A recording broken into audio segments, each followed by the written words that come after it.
How can you fix this problem on your Yuka app? So all you have to do, so you just click here on settings here. When you just click here on settings, it's going to take you to this list here.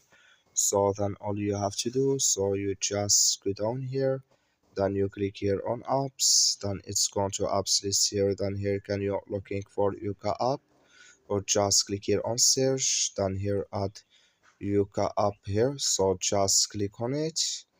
Then it's going to take you to next step here. Then you click here on first stop, then you click here on OK. So then you go down, just click here on storage. You come to storage list here. Then all you have to do, just click here on clear cache.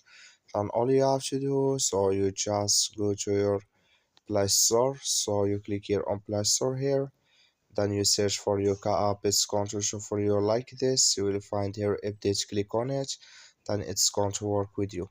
That's all you have to do. Thank you for watching. Don't forget to support us by liking, subscribe.